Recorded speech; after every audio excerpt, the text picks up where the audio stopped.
ya, kenapa kita itu sampai membutuhkan role data analis atau role data di sebuah company gitu. Nah, ini adalah datangnya dari kita itu banyak company yang punya sangat banyak data, tetapi tidak tahu bagaimana caranya memanfaatkan data tersebut dan mengubah data itu menjadi sebuah informasi yang bisa menjawab pertanyaan bisnisnya mereka gitu. Jadi kalau misalnya mau dibilang kayak contohnya nih, ini adalah kejadian nyata gitu ya. Jadi ceritanya misalkan si CEO-nya gitu atau CTO-nya atau siapapun itu si levelnya itu bertanya nih tiba-tiba gitu kan kayak lagi di tengah-tengah meeting nih, aduh berapa ya Mir GMV kita di 2 kuartal terakhir gitu.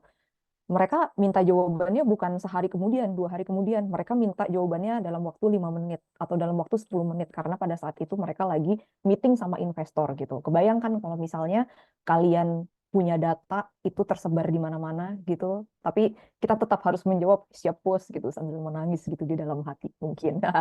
Kalau belum dirapikan ya datanya gitu.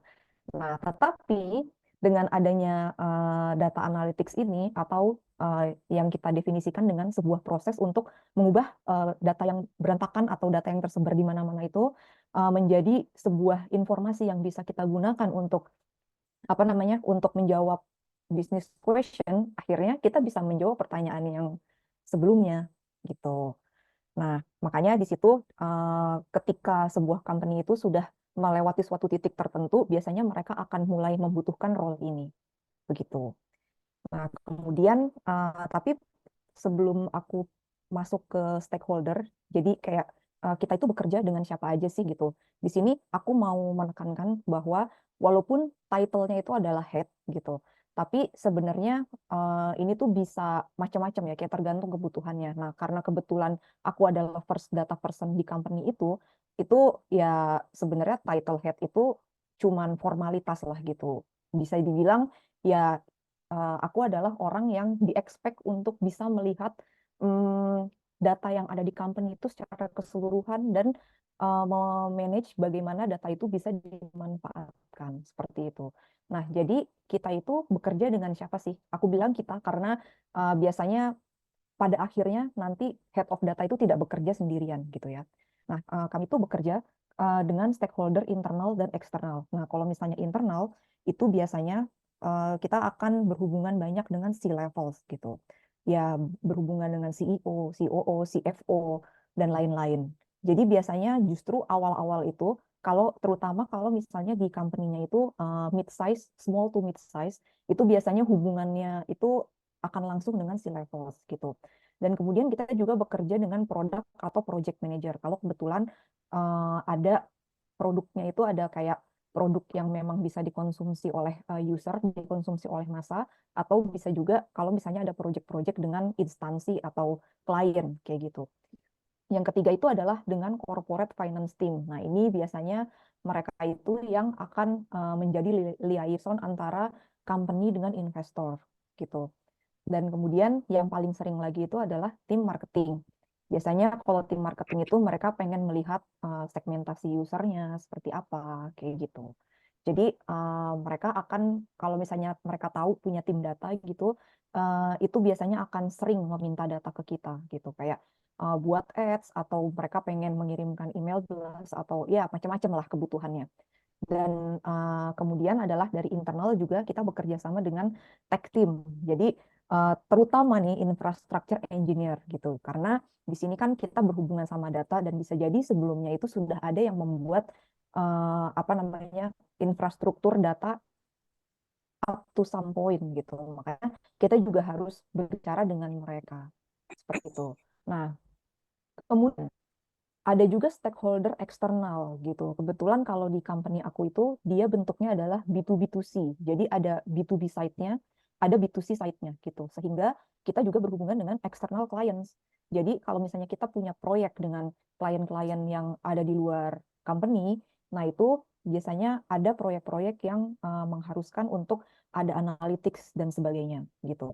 Kemudian siapa lagi? Regulator. Nah, di sini tergantung dari industrinya itu bisa jadi kita itu akan berhubungan dengan regulator. Kayak contoh misalnya ada sistem, kalau misalnya ada payment system itu dengan laporan ke Bank Indonesia itu kan dia regulator ya.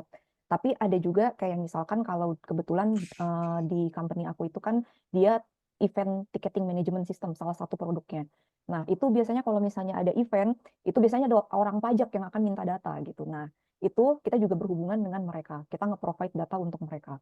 Terus siapa lagi? Auditor. Nah, ini biasanya kalau misalnya udah musim-musim audit, kita pengen audit, nah itu harus provide juga dari segi apa namanya dokumen-dokumen yang dibutuhkan untuk audit IT atau audit finance. Ketika misalkan mereka juga mengaudit sistem data kita kayak gitu. Dan yang terakhir adalah tentu saja kepada investor kita apabila kita startup dan difunding oleh investor. Seperti itu. Nah, kemudian kita masuk ke bagian utamanya, roles dan responsibilities dari Head of Data Analytics dalam konteks yang aku bilang barusan. Tapi mungkin ini berlaku juga ketika misalnya di perusahaan yang lebih besar, ya, ya mungkin akan ada sedikit perbedaan, tetapi secara garis besar, pertama, kalau misalnya kita menjadi the first data person di dalam company itu adalah ada beberapa, nanti masing-masing poin ini akan aku bahas secara cukup mendalam juga, yaitu yang pertama adalah requirement gathering dan mengidentifikasi pain points. Yang kedua, itu adalah menilai data maturity yang ada di dalam company. Ini mungkin hal-hal ini kayak sesuatu yang mungkin jarang dibahas karena kalau misalnya kayak bootcamp atau apa gitu, itu mungkin fokusnya lebih kayak yang ketiga, building and maintaining data solution gitu ya. Tetapi sebenarnya ketika level kita itu adalah sebagai orang yang overseeing everything, itu akan ada banyak pekerjaan di luar dari building dan maintaining data solution gitu. Nah, terus termasuk juga tugasnya adalah mendokumentasikan proses dan workflow yang ada. Kemudian membangun sebuah standar dan governance. Nah, ini juga sesuatu yang kayak agak apa ya? Biasanya aku agak jarang sih ada orang yang membahas tentang kayak data governance gitu. Padahal itu adalah sebenarnya sesuatu yang menarik dan sebenarnya sangat penting gitu. Terus kemudian selanjutnya membangun data inisiatif dan mengkomunikasikannya. Serta yang terakhir adalah ketika semua hal-hal ini sudah dilakukan at to certain point, itu kita akan bisa, kita dan harus sih sebenarnya, membangun sebuah data team gitu. Nah, yang pertama itu adalah requirement gathering. Jadi ketika misalnya kalian belum pernah ada tim data sebelumnya, ini adalah hal yang paling pertama harus dilakukan gitu. Jadi jangan langsung jump into the solutions gitu. Sebelum kalian membangun sebuah solusi, itu tuh harus dilihat dulu. Mungkin kebetulan karena saya lulusan sistem informasi, jadi kayak requirement gathering ini tuh kayak apa ya? Kayak ada kuliahnya sendiri gitu. Jadi kita Video ini patah nih. perlu untuk memahami existing business process. Jadi kayak sebenarnya perusahaan kamu itu tuh bisnisnya tuh bergerak di bidang apa sih? Apa sih yang dilakukan oleh masing-masing lini bisnis itu seperti apa gitu. Jadi prosesnya dari depan sampai belakang itu tuh kita mesti paham. Seperti itu. Termasuk juga setelah bisnis proses itu adalah data flow dan infrastrukturnya. Jadi kita audit dulu nih, udah punya apa aja sih sebenarnya company-nya itu. Mereka udah ada sistem yang udah dibangun atau belum sebelumnya, atau memang benar-benar belum ada sama sekali gitu. Kalau misalnya udah ada, ya kita coba lihat yang menggunakan sistem itu tuh siapa, yang membangun itu siapa. Karena dari situ kita bisa memahami dengan siapa kita itu harus bekerja sama gitu. Jadi itu adalah part of understanding the stakeholders. Dan yang tadi aku udah sebutin juga adalah auditing existing report, dashboard, dan tools gitu. Karena siapa tahu aja sebenarnya sudah ada sistem yang berjalan dan kita harus memahami kayak kenapa sih selama ini kita tuh menggunakan tools ini, kenapa sih kita itu membuat solusi yang udah ada tuh seperti ini gitu, yang ngobrol-ngobrol dulu lah. Bahkan sebenarnya ini tuh dilakukan kayak dalam beberapa bulan pertama itu di apa namanya kita harus melakukan hal ini sebelum kayak kita mulai membangun data solution gitu. Dan yang terakhir adalah mendiskusikan pain points. Jadi sebenarnya permasalahan yang paling bikin bottleneck dari semua masalah perdataan ini tuh kalian tuh di mana sih? Apakah sebenarnya kayak kalian lamanya itu di generating datanya? atau di capturing datanya, atau sebenarnya ngolahnya yang nggak bisa, capturingnya udah oke, tapi ngolahnya belum bisa. Nah kan itu macam-macam kan, beda-beda kan setiap company. Nah ketika kalian ingin menjadi apa namanya, kayak misalkan lead data di sebuah company, itu hal-hal seperti ini perlu untuk dicari tahu, begitu. Nah, kemudian yang kedua adalah yang tidak kalah pentingnya adalah ini assessing data maturity gitu. Jadi belakangan ini kan banyak banget ya kayak jargon-jargon teknologi. Kita pengen menggunakan AI atau apa gitu. Tapi apakah kalian pernah bertanya, apakah perusahaan kalian itu sudah siap untuk itu atau belum gitu? Kalian tuh kalau misalnya di sini di sebelah kiri ada data science hierarchy of needs gitu, dan kalian bisa lihat di sini sebelum bisa mencapai solusi AI deep learning ini, itu yang bawah-bawah ini harus terpenuhi dulu gitu. Nah, perusahaan kalian itu ada di sebelah mana? Di dalam bagian ini gitu. Apakah baru di tahap yang kedua? Kalau misalnya ada di tahap yang kedua, ya bangun dulu tahap yang kedua, yang ketiga, yang keempat. Baru kalian bisa memanfaatkan solusi-solusi kayak mengerjakan A/B testing, experimentation, ML algorithm, seperti itu. Dan yang di sebelah kanan ini adalah data governance maturity model. Ini untuk menentukan kayak kemarin itu kan sempat apa ya, sempat ada diskusi bahwa kadang-kadang melakukan inisiatif data itu tidak semudah itu gitu, karena ada orang-orang yang menolak gitu kan, menolak kayak perubahan dari kayak sisi data platform dan lain sebagainya. Nah, di sini kita bisa ngelihat juga kayak sebenarnya perusahaan kalian itu siap apa sih untuk menerima solusi data itu gitu. Apa jangan-jangan masih di level 1,5 gitu, belum ada awareness bahwa data itu penting, belum ada awareness bahwa data itu perlu dikelola dan bisa memberikan value. Nah, kalau misalnya itu aja belum ada, coba dibangun dulu awareness-nya seperti itu. Jangan ucuk-ucuk kalian kayak bikin langsung loncat ke level 4 gitu. Kita harus measuring something something ya bagi mereka. Ya, kenapa kita harus melakukan hal itu gitu kan? Gitu. Jadi kayak semua itu ada prosesnya dan itu perlu dilihat dulu saat ini posisi kita itu sedang berada di mana. Baru setelah itu ketika kita sudah tahu itu kita mulai membangun data solution-nya berdasarkan dua hal yang sebelumnya tadi. Kita udah tahu nih, oke, pain point-nya itu ada di sini gitu. Terus kondisi perusahaan kita itu kita lagi nggak banyak duit nih gitu. Jadinya kita bisa menentukan menjadikan itu sebagai dasar mengambil keputusan bahwa oh mungkin kita jangan pakai Tableau dulu lah gitu karena Tableau license-nya mahal. Satu license $70 gitu kan. Oke, kita mungkin bisa pakai yang lain, bisa pakai Metabase atau bisa pakai Looker atau bisa pakai apa gitu. Nah, itu juga akan berpengaruh gitu terhadap keputusan kalian untuk membangun sebuah data solution gitu. Jadi harus disesuaikan nih sama kondisinya gitu.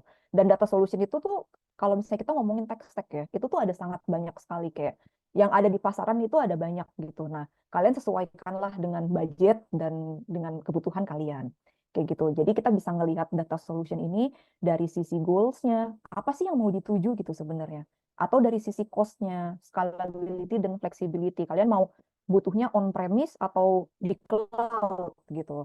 Atau dari security and compliance gitu. Oke, mungkin karena bidangnya itu di bidang perbankan gitu, kita pengen sistemnya tuh yang secure banget gitu, yang hak aksesnya bisa diatur-atur. Nah, itu ada beberapa tools yang mendukung dan tidak mendukung hal itu. Nah, itu kayak gitu-gitu kalian harus pertimbangkan. Dan yang terakhir adalah arsitektur desain. Jadi kayak sebenarnya cara kerjanya si tools itu tuh seperti apa sih? Apakah macam-macam kan? Kalau kayak Amazon sama sama cloud itu sama Google Cloud Cloud platform itu juga kan sedikit berbeda gitu cara penggunaannya. Kita pakai dbt itu juga beda kayak gitu-gitu. Kita pakai Databricks itu beda lagi. Nah, jadi building data solution itu ada banyak yang harus dipertimbangkan. Nggak sekedar kayak oh memilih A gitu karena semua orang menggunakan tools A gitu. Ya, jangan seperti itu. Jadi disesuaikan dengan kebutuhannya. Seperti itu. Nah, kemudian mendokumentasikan proses. Nah, ini nih dokumentasi ya. Dokumentasi itu kayak apa ya? Sebenarnya penting, tapi orang tuh kadang males gitu melakukan itu gitu. Tapi sebenarnya ini tuh penting karena oke, mungkin ketika kalian bekerja sebagai apa namanya data lead pertama gitu, yang melakukan semuanya itu kan kalian. Kalian merasa tidak membutuhkan hal itu. Tetapi bayangkan ketika misalnya suatu hari nanti kalian harus membangun sebuah tim dan tidak ada guideline untuk tim baru itu gitu. bagaimana kalian akan menjelaskan hal itu semuanya gitu kan. Jadi mulailah mendokumentasikan bisnis proses dan rules yang ada. Karena kadang-kadang hal-hal seperti ini itu tidak tercatat gitu ya di company. Itu semua ada di kepala orang bisnis, ada di kepala orang tim tech yang ngebangun platformnya, ada di kepala masing-masing orang lah gitu. Nah, biasanya ini adalah pengalaman aku merangkum dari ke semua kepala itu menjadi sebuah apa ya, sebuah dokumentasi yang bisa dimengerti baik oleh tim teknis maupun tim bisnis kayak gitu. Jadi kayak sebagai penjembatan. Dan kemudian juga ada dokumentasi yang merupakan data flow diagram gitu. Jadi kayak data itu masuknya itu ketika berada di proses apa sih gitu. Kayak misalkan ketika transaksi itu kapan kita tuh mencatat data-data itu. Dan kemudian kalau misalnya kita membangun data solution itu juga arsitekturnya tuh seperti apa. Kalau misalnya kalian bikin pipeline itu masuknya tuh kemana aja itu kan ada flow-nya ya sebenarnya gitu. Nah itu perlu didokumentasikan juga. At least kalau misalnya kalian mau diaudit atau apa itu biasanya akan diminta dokumen-dokumen ini. Jadi tidak perlu bekerja dua kali seperti itu. Dan yang terakhir itu adalah data definition. Jadi semua data-data yang kalian gunakan itu harus jelas definisinya itu apa. Karena aku dimanapun berada ketika bekerja dengan data, itu tuh banyak banget kejadian di mana dia itu ada data yang istilahnya itu sama, tapi artinya tuh beda gitu. Nah itu kalian harus define itu tuh apa. Biasanya tanggal tuh kayak gitu. Tanggal kayak ini nih ada kolom tanggal, dia tuh tanggalnya tuh tanggal apa sih gitu. Nah, itu tuh kadang-kadang malah bisa menjadikan perdebatan tersendiri. Gitu. Nah, terus yang berikutnya adalah banyak ya sebenarnya hal-hal di luar kayak membangun menjadi DE atau menjadi DA gitu ya. Nah, ini kita ketika misalnya datanya sudah banyak, itu kita harus mengatur juga data akses dan polisinya. Siapa sih yang boleh mengakses data-data A, B, C, D gitu. Dan ketika kita misalkan membangun data warehouse, itu juga perlu dipikirkan naming convention dan catalogingnya itu seperti apa gitu. Jadi orang yang menggunakan table-table kalian itu tuh paham, oh kalau misalnya conventionnya seperti ini tuh datanya yang bisa kita consume atau apa gitu. Ya itu kita bisa menentukan hal tersebut. Dan ketika misalnya kita berhubungan dengan data-data yang sensitif kayak personally identifiable information, itu perlu di-govern juga. Jadi misalkan tim kalian ada yang minta, gue minta data user dong gitu. Buat apa nih data user? Kalian harus tanyain gitu. Data-data itu sensitif dan mau digunakan untuk apa. Jangan sampai kalian sembarangan aja ngasih data itu ke orang yang tidak punya otorisasi. Kayak gitu. Dan yang terakhir itu adalah compliance documents. Nah, ini sebenarnya biasanya ada di letter phase ketika kita sudah mau diaudit gitu. Nah, itu biasanya ada dokumen-dokumen yang perlu dipenuhi oleh mereka. Jadi ada template-nya. Seperti itu. Nah, terus dalam mendevelop data inisiatif itu juga kita ada tahapan-tahapannya. Jadi kayak nggak bisa langsung kayak ngasih solusi gitu ke orang gitu ya. Jadi mesti di-define dulu, dibicarakan dulu sama mereka. Mereka tuh sebenarnya punya tujuan apa sih gitu. Dan diidentifikasi yang kita udah punya dan kita belum punya itu tuh apa. Dan kalau misalnya udah mendapatkan hal itu, baru kita propose solusinya tuh kayak gimana. Dan ketika sudah diimplementasi, kita juga harus monitor ini solusi yang kita pakai ini beneran dipakai nggak sih sama sama user-user kita gitu. Jangan-jangan kita bikin dashboard cuma dipakai sekali, terus nggak pernah dipakai lagi kan sayang ya effortnya gitu. Nah itu kita perlu kayak continuous monitoring gitu. Dan kalau misalnya mereka jarang menggunakan solusi kita harus menanyakan juga kayak kepada mereka masalahnya tuh apa gitu. Atau jangan-jangan sebenarnya harus di-adjust. Sebenarnya yang mereka butuhkan itu bukan itu gitu, tetapi sesuatu yang lebih simple atau mungkin lebih kompleks gitu. Nah, yang terakhir itu adalah baru building data team, karena kita tidak bisa bekerja sendirian gitu.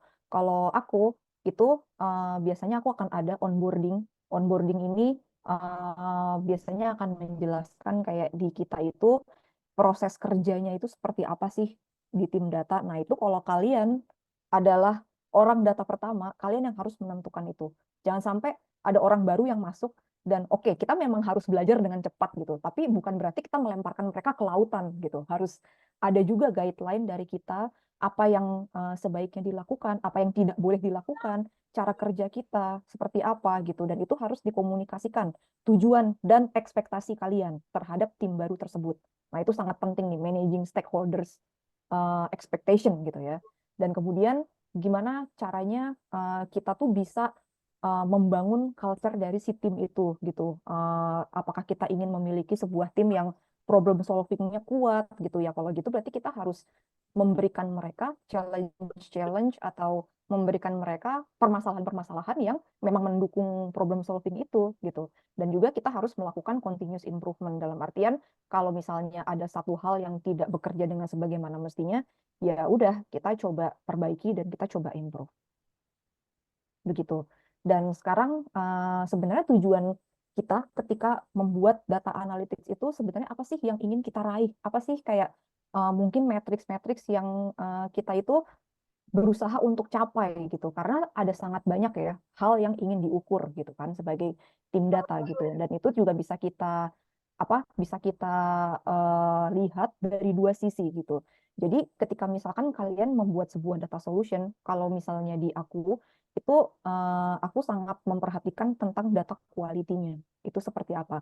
Nah, elemen dari data quality itu, matriks dari data quality itu sebenarnya ada banyak sih. Tapi kalau misalnya kita tidak bisa mencapai keseluruhannya, setidaknya ada beberapa yang mesti di apa namanya diprioritaskan gitu, tergantung dengan kebutuhannya. Ada tempat-tempat yang availability itu sangat-sangat penting gitu. Jadi kayak kapan mereka akses, mereka harus bisa mendapatkannya dengan secepat itu gitu. Ada berarti kalau gitu availability itu menjadi prioritas yang tinggi gitu. Nah, tapi kalau di tempat aku itu adalah yang pertama itu adalah akurasi, datanya itu harus benar-benar akurat gitu. Nah, ini juga kita bisa melihat ini tergantung daripada usernya ya gitu. Kebetulan kalau misalnya user eksternal kita itu sangat-sangat memperhatikan data akurasi, jadi mereka itu bisa notice kalau misalnya ada data yang aneh dan ada data yang salah tuh mereka langsung tahu gitu biasanya. Nah, bagaimana caranya kita bisa menyediakan atau mencegah eh, kejadian kayak datanya salah atau apa sebelum ditemukan oleh mereka gitu. Makanya di sini akurasi itu bagaimana data di dalam sistem kita itu merefleksikan kenyataan yang sesungguhnya itu tuh sangat penting gitu. Termasuk juga completeness gitu. Jadi kayak kelengkapan dari datanya itu kalau di kita itu sangat sangat diperhatikan gitu. Dan yang ketiga itu adalah availability. Nah, perkara availability ini lumayan menarik juga sih karena eh, ternyata ada juga kayak customer atau klien kita itu yang ternyata mereka itu butuh datanya itu setiap berapa belas menit gitu. Pokoknya cepet banget lah gitu. Nah, itu berarti kan kayak mereka tuh kita harus platform kita tuh harus senantiasa available gitu. Kalau misalnya ada yang mati mati berapa menit aja itu tuh kayak langsung diteriakin kayak langsung ini kenapa nih datanya gitu. Jadi mereka notice, mereka memperhatikan hal-hal seperti itu gitu. Dan yang selanjutnya adalah reliability dan integrity. Nah, itu kalau dari data data quality yang yang kita prioritaskan gitu kayak sebenarnya timeliness itu ada juga kayak gitu-gitu. Nah, cuman mungkin setiap company itu prioritasnya lain-lain ya. Nah, itu mesti disesuaikan juga gitu. Dan yang terakhir ini adalah business impact. Tentunya kita juga pengen mengukur bagaimana apa namanya kayak solusi data kita itu berimpact kepada bisnis company secara keseluruhan gitu kan. Ya tentunya kalau untuk yang bisnis impact ini kita bisa melihatnya tuh kayak dari sales growth gitu. Dan kalau misalkan karena kita B2B2C ada bagian B2B-nya itu seberapa banyak deal yang misalkan diteken di tahun ini gitu. Nah, ini sebenarnya cukup menarik sih karena uh, aku pernah mendapatkan kayak sebenarnya bukan feedback sih, tapi kayak curhatan, bukan curhatan juga sih, apa ya? Alasan, alasan dari ada orang yang melakukan deal sama kita itu adalah karena mereka bisa melihat analytics gitu. Jadi kayak pas aku tanya, iseng aja sih waktu itu nanya, sebenarnya analytics yang aku bikin ini, yang kita bikin ini, yang tim kita bikin ini, itu tuh sebenarnya digunakan nggak sih? Terus mereka bilang, oh iya analitiknya dipakai banget, itu waktu kemarin ada acara apa, itu polisinya ngelihat analyticsnya kita gitu. Wow, gila analyticsnya dilihat sama polisi. Ya pokoknya kayak gitu-gitulah. Dan kalau misalnya pas lagi ada event-event besar, itu juga kayak kita bisa menyediakan apa namanya, analytics yang lebih apa ya lebih customized untuk masing-masing klien gitu. Nah itu kan sebenarnya kayak kita bisa menjadikan itu sebagai bahwa data yang digunakan itu impact gitu kepada orang. Karena kita juga mendapatkan feedback dari mereka. Bahkan itu bisa dijadikan sebuah consideration untuk mereka itu deal atau enggak sama kita gitu. Nah, terus juga dengan adanya analytics ini, itu ada banyak cost yang bisa ditekan gitu.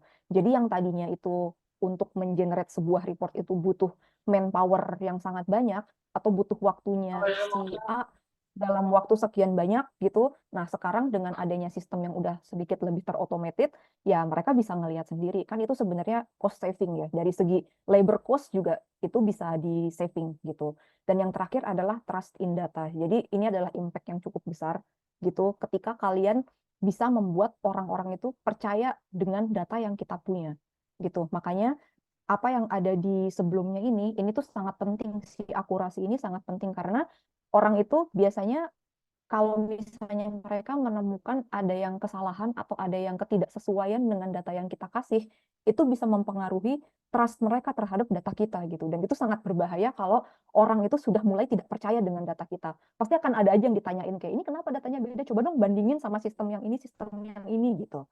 Nah, itu adalah sebuah pertanda bahwa mereka itu tidak percaya dengan data yang kita berikan. Ketika mereka sudah merasa harus untuk apa namanya mengcompare data itu dengan sistem lain kayak gitu.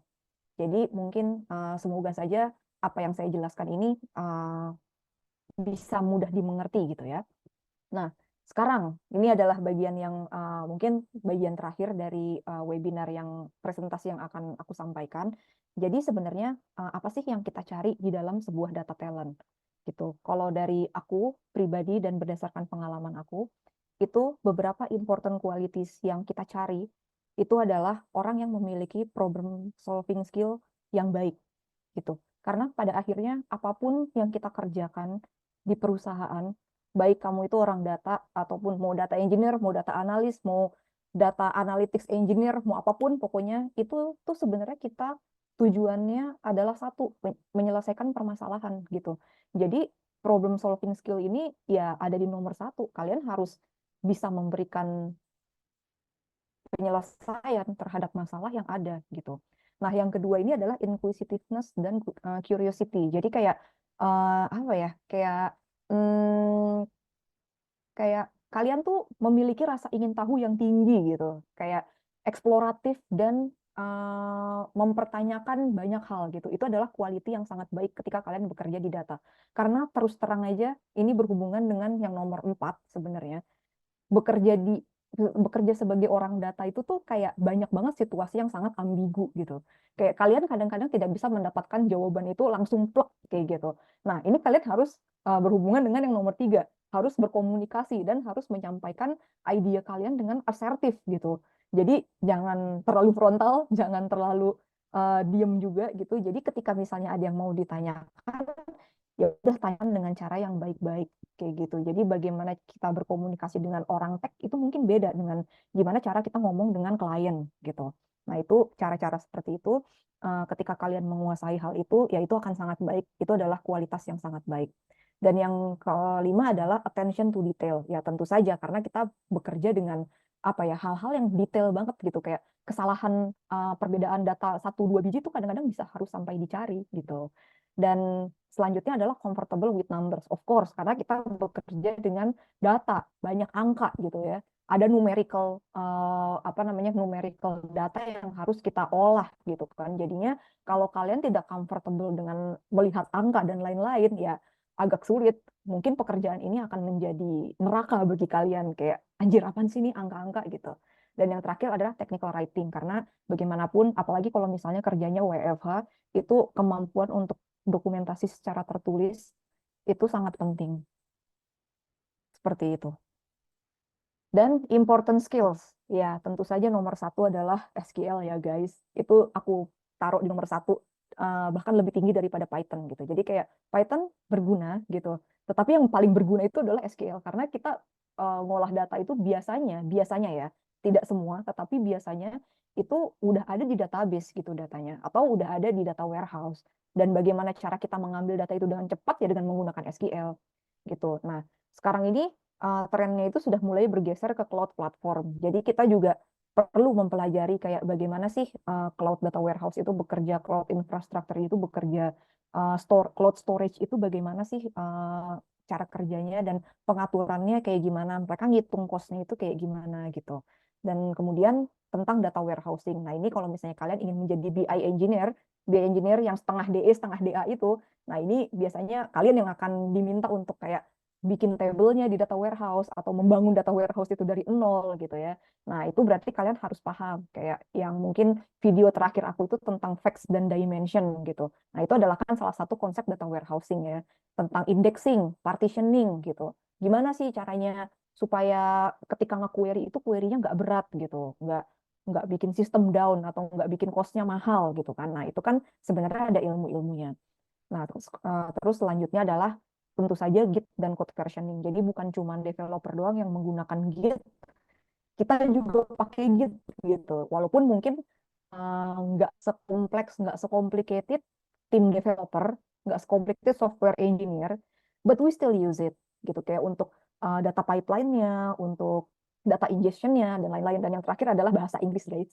Jadi banyak sumber-sumber belajar itu masih dalam bahasa Inggris gitu. Jadi akan sangat sayang sekali kalau misalnya kalian jadi kehilangan kesempatan belajar hanya karena mungkin kalian nggak ngerti bahasa Inggrisnya apa. Karena resource untuk belajar itu sangat banyak banget. Cuman masalahnya ya banyaknya pakai bahasa Inggris. Kayak gitu. Udah deh, selesai. Terima kasih. Kalau misalnya mau menghubungi saya, ini ada LinkedIn saya dan ada Twitter dan YouTube saya. Hehe. Sekian, terima kasih. Aku kembalikan kepada moderator. Atau kalau misalnya ada pertanyaan. Thank Iya, you. oke. Thank untuk ada pertanyaan Belum. boleh. Harusnya yang paling ditunggu-tunggu ya Tan ya pertanyaan karena teman-teman pasti Iya, pengen boleh kasih. tunggu dulu. Tadi Ya, kan silakan, ngeliatin dong. silakan. Kalau ada yang mau Absen ditanyakan. dong, yang udah jadi data talent absen dong di chat ya. Yang belum dan lagi mencari, lagi nyari role apa gitu kan? Silakan, silakan, silakan.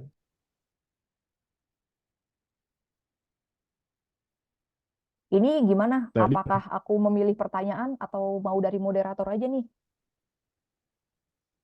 Kita pilihin aja nggak apa-apa ya eh Tan ya. Kita pilihin, Pilihin aja deh. boleh. Apa gimana? Lu dulu Ton yang milih Ton. Guys, eh, list pertanyaannya di mana? Kok gue nggak nemu? Ada di ada di chat kayaknya deh. kalau mau nulis pertanyaan di QA juga boleh, di chat juga boleh. Asik, Black Sabbath, siap, siap, siap. Heeh. Ayo Ton, lu pilih satu dulu. Gue nggak kelihatan, coy. Pilih dulu deh. Iya, gua Gimana dulu sih ya. Gua ininya? dulu. Q&A? Di chat, tapi Ya, kayaknya boleh. mending better di Q&A deh, guys. Q&A ada nggak sih ini? Oh, nggak ada ya? Iya, chat. Nggak Sumber ada query, di- sumber belajar query optimization katanya. Mira, Waduh, dari mana ya? Dari buku sih. Ada buku namanya The Database, apa tuh namanya? Dulu gede banget bukunya. Pokoknya ada deh buku-buku The Database Application apa-apa gitu. Tapi sebenarnya kalau query optimization itu kalian bisa coba. Biasanya sih kalau aku belajarnya dari buku dulu ya. Ini preferensi sih.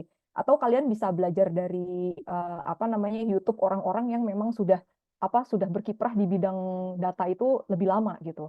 Biasanya mereka punya kayak tips-tips atau punya kayak cara-cara untuk udah dirangkum dalam sebuah artikel gitu.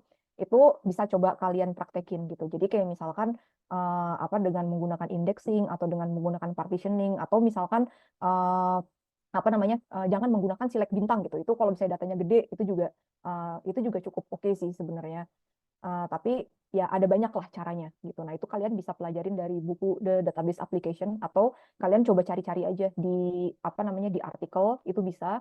Cuman biasanya aku akan mencarinya itu yang penulisnya juga kredibel gitu. Kayak yang biasanya mereka emang udah di data gitu. Jadi kayak itu advice dari best practice daripada orang-orang yang emang udah bekerja di bidang data itu. Seperti itu.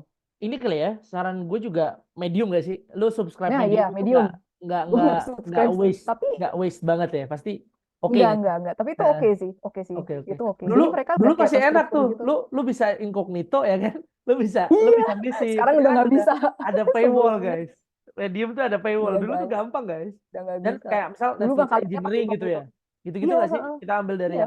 yang cukup kredibel gitu kan. Oke, Iya, dan biasanya ada juga kayak satu organisasi yang dia itu kayak emang ngeposting dari orang-orang yang udah kerja di bidang itu gitu. Udah mantap. ngekurasi gitu.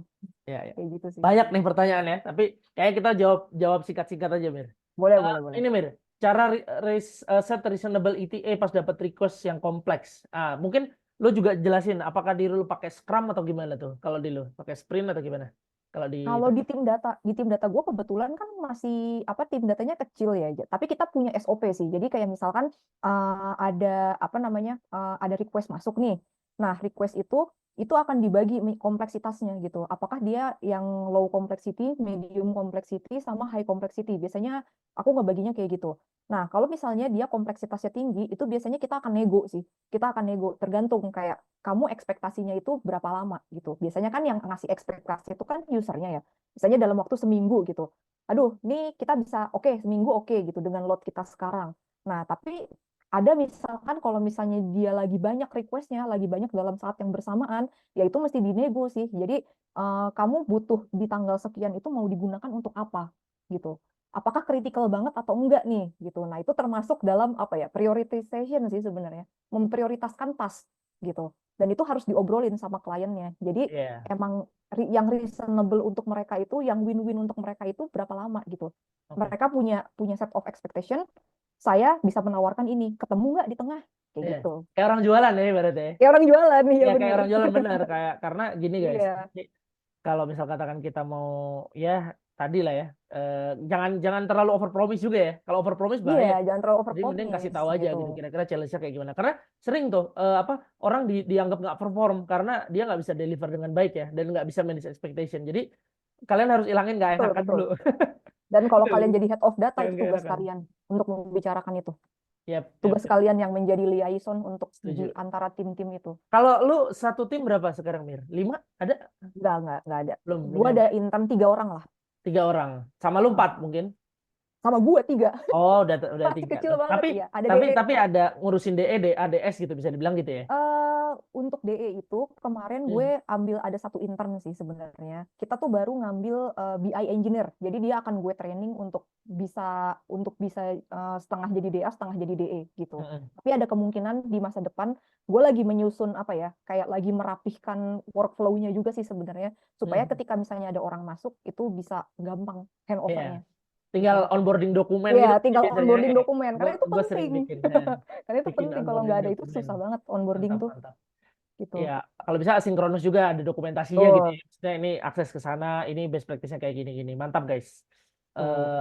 Udah terbaik banget lah, standarnya udah bagus. Nah, ini nih, ada dari Ferry Mir. Kalau di hire Ya. sebagai orang pertama di tim data, lu akan memilih daripada pakai tools yang nge-deliver dengan bagus atau maksudnya cepat ya, case-nya cepat atau tools yang ngetrend gitu. Jadi, lu lebih Yang milih ngetrend, ngikutin tren atau kayak cepat dan mungkin solve the problem as fast as you can gitu. yang kedua sih, sejujurnya waktu gue memilih tools itu adalah yang pertama tentunya yang bisa ngedeliver dengan cepat dan yang bisa yang bisa nge-solve problemnya gitu. Alasannya adalah karena kalau misalnya aku udah familiar dengan toolsnya, biasanya aku bisa mengerjakan dengan lebih cepat ketimbang kayak aku menggunakan Harus tools yang adaptasi lagi gitu ya. ya, misalnya pakai AWS gitu. Ya, AWS udah mahal, akunya belum jarang make gitu kan. Itu kan lama ya learning ininya kayak just for the sake of trends gitu. Kalau aku sih Ya. enggak gitu. Sip. Ton, lu kalau mau gantian baca pertanyaan boleh Ton. Gue soalnya lihat yang atas-atas deh. Gantian satu-satu nggak apa. Lu menemukan pertanyaan menarik silakan. Oke. Ini ada yang menarik sih dari Mas Wisnu Adi Prabowo. Jika kita Yang diterima mana di tuh? perusahaan tradisional sebagai DA, langkah pertama apa yang harus dilakukan? Konteksnya SME ya, UMKM. Nyambung juga sama UMM. situs mungkin ya di bawah. Dia punya point of sales. Oke. Yes. Dia punya point of sales. Oke, yang pertama harus dilakukan itu adalah kalian harus mengobrol dengan si business owner itu bahwa tujuan maksudnya kan kalian di hire sebagai DA atau sebagai apa, mereka itu kan pasti punya ekspektasi ya terhadap kalian gitu ya.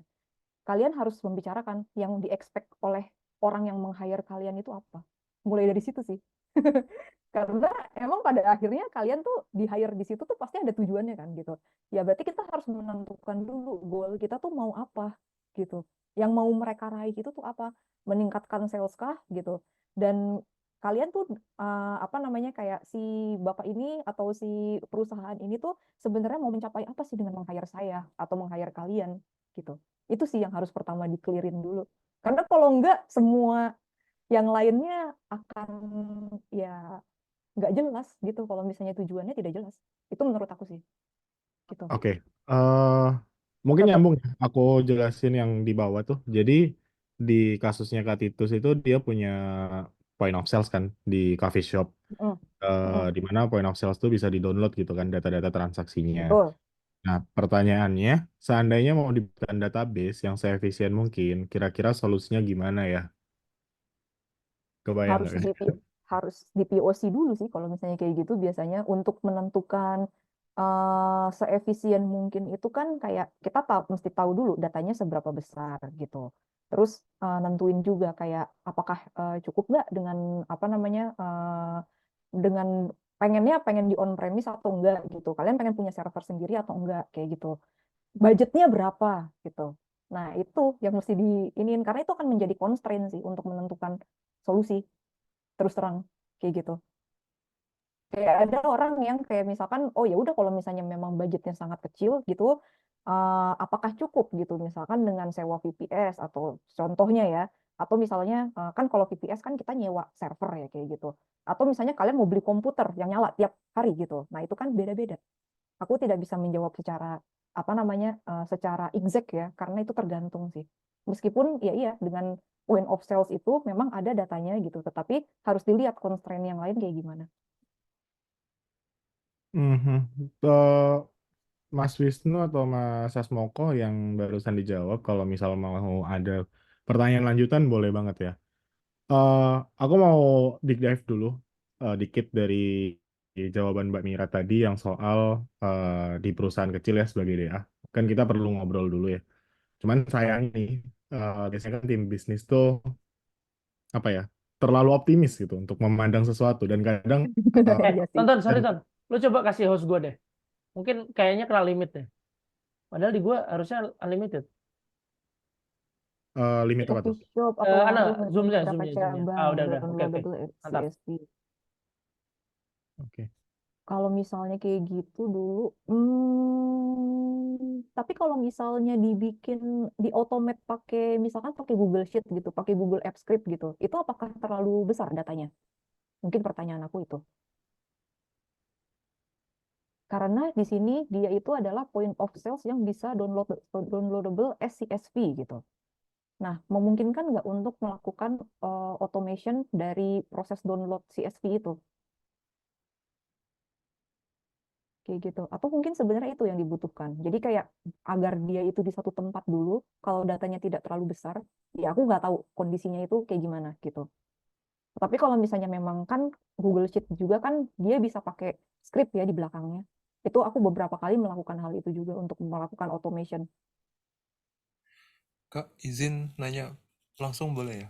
Boleh, silakan. Oke, ini saya Titus tadi yang nanya soal small business. Sebenarnya ini concern dari teman-teman saya sih. Kebanyakan teman-teman saya itu kan pada punya coffee shop ya.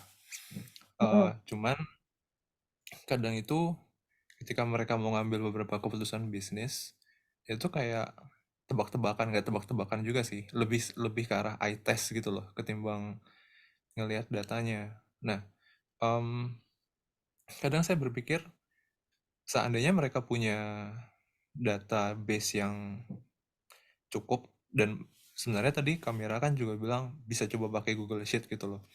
Nah, Hmm. sebenarnya yang mau saya tanyakan adalah bagaimana cara kita tuh bisa bikin pipeline dari CSV ke Google Sheet itu. Karena nanti tujuannya gini, kalau Oh, I see. kalau misalnya pakai kita punya data itu kemungkinan besar itu kan pasti antara kita mau ningkatin sales atau kita mengurangi pembelian yang nggak perlu. Pasti kan tujuannya Mhm, itulah.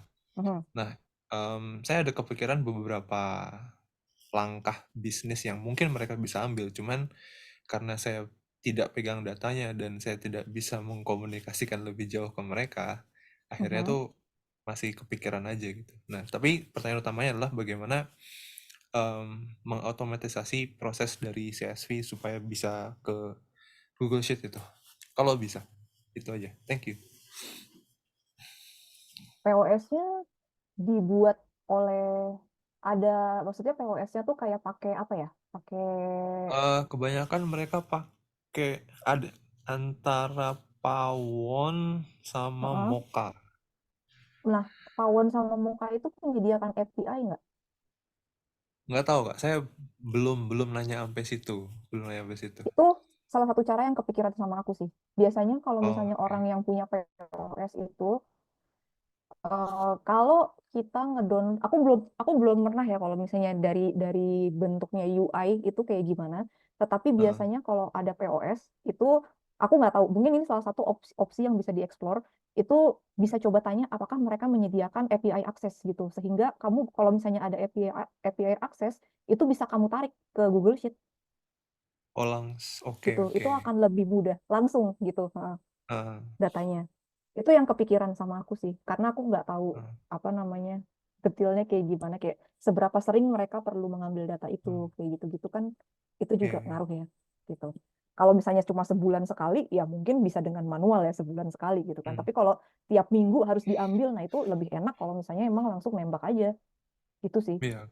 Kayaknya Tergantung mingguan sih. seberapa sering juga. Oke. Oke, sip sip. Iya, teknis Terima ya, kasih teknis banyak. banget. Oke, Iya, iya. Thank you. Most of platform sih menyediakan API ya. Setauku juga kalau misal iya. kayak GA gitu, GA kita udah sekarang udah dulu kan harus scraping segala macam ya. Gua Sekarang inget pakai tuh. API sih. Sekarang udah tinggal apa? Ibaratnya tinggal colok lah ya, tinggal sambungin aja. Mhm. Soalnya kalau Mhm. dulu GA2 ya, gue inget GA2, GA3 kalau nggak salah GA4 kan sekarang ya. GA4 Iya, udah bisa. G4, Jadi dari situ betul. kalian pakai aja, tinggal nanti dari situ masukin ke ini. Makanya menurut gue sekarang ini ya, apa sih, Mir, skill DE itu sangat kebantu ya kalau misal kita Iya, punya sangat skill ngebantu. DE gitu kan. Misalnya gini deh, anggap aja lu punya DE cuma satu di apa perusahaan kalian. Terus habis itu kalian disuruh ituin marketing gitu ya, ituin data marketing dari GA, dan GA itu kondisi belum nyambung. Nah, dari kalian harus punya inisiatif tuh gitu kan untuk memparsing datanya, ngambil habis itu ngolah gitu kali ya. Jadi Iya, dulu skill bahkan DE. Mm-mm. awal-awal aku cuma pakai Google Sheet doang sih. Sebelum Nah, ada data itu, aku langsung nembak kayak ke database gitu, pakai pakai script ya pakai langsung ke script Google bisa Sheet. bisa Ya, bisa. Mm-mm. heeh. Dan itu Apalagi habis itu, sama-sama Google ya, enak harusnya. ya habis itu aku baru tahu kayak, oh ternyata ada API-nya. Oke, ya udah aku sambungin pakai API, itu lebih baik gitu. Datanya juga lebih apa namanya biasanya lebih terstruktur sih dibandingkan dengan kayak kalau misalnya kita ngambil sendiri, download sendiri gitu kan. Gitu. At least mereka udah ada kayak JSON-nya atau apalah formatnya tuh udah ada gitu kalau pakai API. Mantap, mantap, mantap. Udah nggak ini ya, nggak ribet ya. Kan Iya, selalu udah nggak itu aja ribet. yang masuk gitu. Mhm. Ton, siapa lagi Ton yang dia lihat?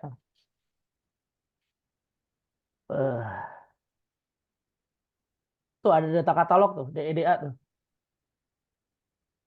Harusnya kolaborasi nggak sih ya? Kalau data katalog, kalau di gue sih kolaborasi. Kalau di lu gimana, Mir? Kolaborasi sih, Nah, kolaborasi sih DA sama DE. itu. Jadi itu bahkan ya, jadi itu harus kita harus ngobrol juga sama tim apa namanya, bahkan sama yang kayak tim bisnisnya gitu loh, harus diobrolin. Karena itu kalau data katalog itu kan kayak ngomonginnya tuh udah mulai entitas ya, entitas data ya, kayak pendefinisian pendefinisian bisnisnya kayak gimana kan, itu kan kayak data taksonomi juga kan, untuk menentukan policy kita juga gitu, untuk kayak gitu-gitu. Nah itu pendefinisiannya itu emang harus ditentukan barengan, disepakati gitu. Kalau nggak salah juga ada tools ya. Mungkin Tony juga Ada. pernah pakai Great Expectation, tahu nggak sih? Itu kan juga terkait itu ya. Oh, Kalau nggak tahu salah. tahu. Itu data Ah. validation. Ya, Oh, ya dia data bisa validation ya. bisa. Bisa, Betul, bisa. data Harusnya bisa. validation. Harusnya bisa. Gue Dan di pakai BT gitu. kan juga ada tuh, di BT Expectation tuh. Dia udah langsung sih, punyanya di BT juga ada. Entitas. Kayak gitu. Iya. Aku Kalau baru platform, pakai Google Katalog sih. To start lah ya, to start bisa pakai itu. hmm, ada open metadata juga yang open source, terus ada data hub dari LinkedIn kalau nggak salah ya. Kayaknya Apache juga ada deh. Tapi lupa ya, Apache apa ya Hmm. namanya? Apache something. Ya, aku lupa kalau yang Apa aja open source something, itu. lupa gue juga. Iya, tapi pokoknya Ada. ada dia solusi untuk itu. Banyak lah bisa dieksplor. Apalagi, apalagi. Ciri cici. Ada yang Kafka, Kafka nanya tuh, waduh, stream processing nih. Mana? Oh, di Urli ya, Kafka stream namanya. processing. Enggak, maksudnya namanya Kafka, bukan Oh ini. ya, Kafka, Ya, Kafka. Betul, mengingatkan gue betul. soal stream processing itu. Oh ya, Heeh. wah sudah lama sekali. Nah, Basicnya itu tuh desain katanya. Heeh. Coba dijawab tuh. Tapi apa? Yang tertarik mana bidang sih? data. Ada Yang namanya mana tuh? Kafka dia namanya Kafka. Nama dia, nama yang Oh, nanya. Nama that's yang the nanya name. Oh Kafka. my God. Alright. Nah, abis itu You sekarang have a ini good job name. data analyst baru booming banget, ya kan? eh, sampai level apa sih orang bisa dibilang good enough ya untuk bekerja at least di bidang data, dan untuk job data analis yang saturated itu masih worth gak belajar dari nol? Silakan Mir. Job data analysis sampai level apa orang itu bisa dibilang good enough dan siap untuk bekerja, at least dari level entry. Oke, jadi good enough. Biasanya kalau misalnya good enough itu adalah ketika kita sudah bisa bekerja under minimum supervision. Itu kalau aku. Jadi kadang-kadang ini terkait dengan micromanaging ya, yang sempat dibahas waktu itu. Orang itu cara kerjanya kan lain-lain ya. Tapi biasanya aku menentukan apakah seseorang itu tuh sudah baik atau belum adalah ketika misalkan aku ngasih sebuah task gitu, dan dia bisa menyelesaikan task itu tanpa supervisi yang terlalu banyak dari aku, dan ketika dia memberikan hasilnya itu sesuai dengan apa yang di-expect, dan feedback dari usernya juga oke, kayak gitu. Dan itu it will show gitu. Kalau misalnya kamu tidak baik dalam hal itu, pasti akan ada protes. Pasti. Pasti usernya akan yang kayak, ini kenapa nih datanya kayak gini gitu. Atau mungkin kamu akan apa namanya, akan kayak menemukan kayak kesalahan-kesalahan yang kayak, ini kenapa kamu bikinnya kayak begini ya? Maksud kamu mau melakukan apa gitu. Nah, kalau misalnya kayak gitu, masih ada yang kayak gitu, berarti ya masih butuh supervisi kan artinya gitu. Nah, ketika kamu sudah semakin sedikit supervisinya, dikasih task, udah bisa jalan sendiri, good job gitu. Pertanyaan kedua boleh jawab nggak? Kalau untuk job data analis yang Ya. saturated, apakah Oh, oke. Job data analis yang saturated, apakah masih worth it buat mempelajari dari nol? Ya, worth it aja sih, karena kita tidak akan pernah tahu ya itu tuh akan digunakan di mana. Karena kan belajar dari nol juga sebenarnya kayak, kalaupun kalian tidak menjadi orang data gitu misalkan, itu kan sebenarnya skill data analisis itu kan tetap akan berguna dimanapun berada gitu. Ya nggak sih? Ya kan? Jadi menurut aku sih masih Iya, worth iya, it Pak. aja Hmm. gitu. Hmm. Tuh ada yang mau bertanya on mic katanya. Boleh sikat Saras. Halo, tes suaranya masuk jelas? Cukup Ya, jelas, silakan silakan. Sarah. Oke, thank you Kamira. Aku suka nonton YouTube-nya. Thank you for sharing. Nah, jadi Terima mau kasih. kasih konteks dulu. Jadi aku BI. Jadi pas nonton videonya tuh relate banget gitu ya. Sekarang udah tahun kedua jadi BI. Nah, pertanyaannya sebenarnya terkait sama penjelasan Kak Mira yang tadi ya. Dokumentasi itu penting gitu, tapi itu sesuatu yang kadang aku sendiri juga mager gitu ngerjainnya gitu kan ya. Mungkin Aku bisa mengerti.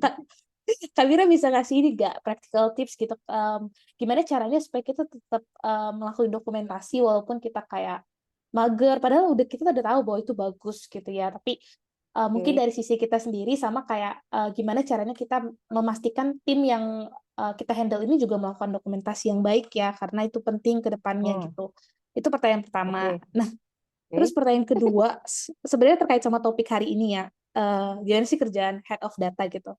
Nah, mungkin pertanyaannya, gimana sih cara jadi head of data gitu? Mungkin kalau aku lihat Oke. dari ini ya Kak, dari apa di kantor aku sendiri, head of datanya itu dia lulusan IT ya, computer science. Terus Kamira juga aku cek backgroundnya computer science gitu. Apakah sebenarnya memang gelar-gelar kayak gitu tuh lebih dipercaya ya buat jadi head of data? Karena jujur aku dari Nontek ya, aku dari kita satu ini juga satu apa salam Ganesha lah. Cuman aku jurusannya bukan IT gitu. Jadi kayak ada Oh, minder oke. gitu kelihatan. Tapi memang ada karir path-nya tuh pengen manajerial ya kayak gitu. Thank you Kamira. Oke. Yang pertama tentang dokumentasi ya. Aku selalu menanamkan sebuah prinsip gitu. Jika esok hari saya mati, harus ada yang bisa menggantikan saya. Jangan sampai bisnis itu terhenti karena apa namanya? Karena kamu nggak ada gitu. Jadi mindsetnya adalah kamu harus bisa tergantikan oleh orang. Dan itu akan sangat berguna ketika misalnya kamu mau ngambil cuti nih. Kamu mau nggak cuti kamu diganggu karena nggak ada orang lain yang nggak bisa ngehandle kerjaan kamu? Nggak mau kan?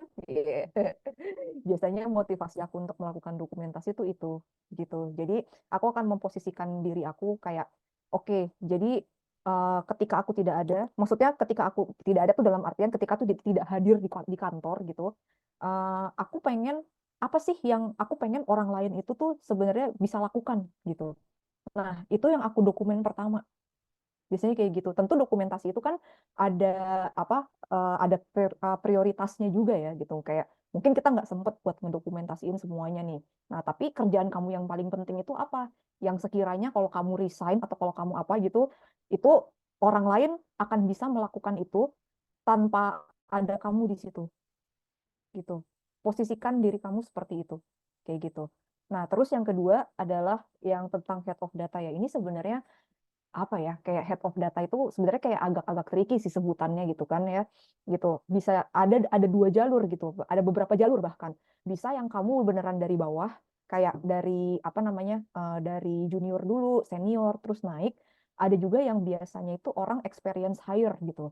Nah, kebetulan aku itu yang kedua gitu. Jadi mungkin yang bisa kamu lakukan itu apa namanya ketika kamu sudah nge-build up skill yang dibutuhkan, yang mumpuni gitu.